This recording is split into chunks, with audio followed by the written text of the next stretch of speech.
What does one do about the depleted uranium dust that is caused by the Iraq War?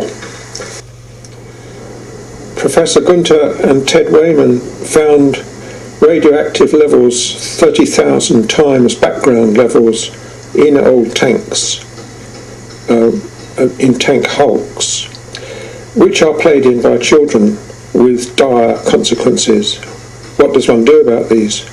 The United Kingdom and the USA deny the connection between depleted uranium and cancers, but the facts are that there is a connection, and the dust is blowing all over the Middle East, and it seems very important in the short term to stop this as much as possible, stop this desert dust blowing everywhere. This is a study of the chromosome damage done by minute alpha particles of depleted uranium which get lodged in the lungs. And this radioactive damage is going to go on for a half-life of another 4.6 billion years, i.e. forever.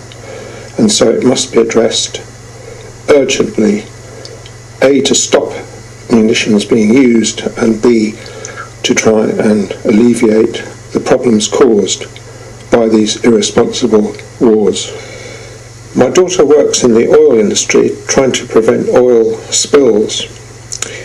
This is a plan of a fractured pipeline of a major spillage in Bemidji in Minnesota, America, in 1979.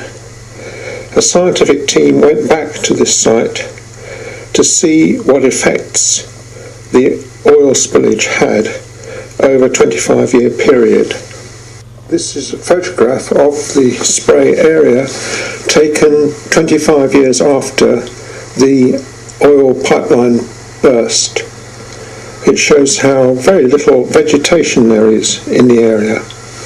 The soil is what is described as hydrophobic. You can see how sticky it is and how it repels water. It is bound together with oil. This is a section through a sand bed showing how deeply the oil has penetrated. This is about 2 feet on the ruler, or 60 centimetres thick, and the oil has bound the sand together. And this is the state of the sand after 25 years, from 1979 to 1991, when the scientists went and did excavations in the area. The thought struck me that instead of preventing the spillage of oil, why not do the reverse in these areas of sand round tanks in Iraq and soak them with oil? It would have the effect of stopping the sand blowing about, preventing groundwater being contaminated by rainwater seeping through the sand, and it could provide a sort of toffee of sand and oil that could be bulldozed up and eventually carted away. It obviously is an interim measure, and it obviously is a measure that is not going to cope with all the problems of depleted uranium dust in Iraq.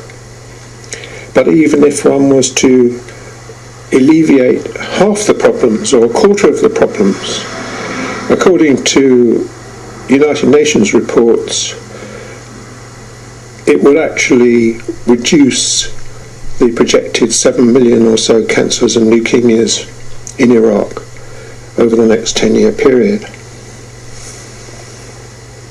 Another advantage of this method of reducing the problem of depleted uranium dust would be that if you sprayed the tanks with sticky bitumen, it would actually deter children from playing inside the tanks and preventing them from climbing inside and getting doses of radiation that gives them leukemia. in sites in Baghdad where the Geiger counter has gone off the scale and said, keep out of this area, it's far too radioactive. These complex shaped sites, an oil spray would actually get into the corners and that sort of thing and would prevent the dust blowing about.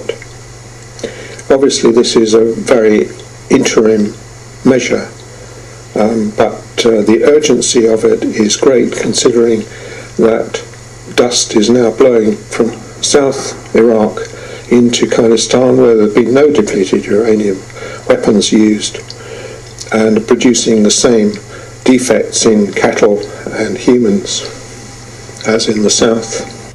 Here is a sea wall on the Thames estuary, protected by a layer of bitumen. It might be possible to cap dumps of DU-contaminated sand that have been bound together with oil by spraying them with thick bitumen. Bitumen-bonded bricks are still intact 2,500 years since Babylonian times.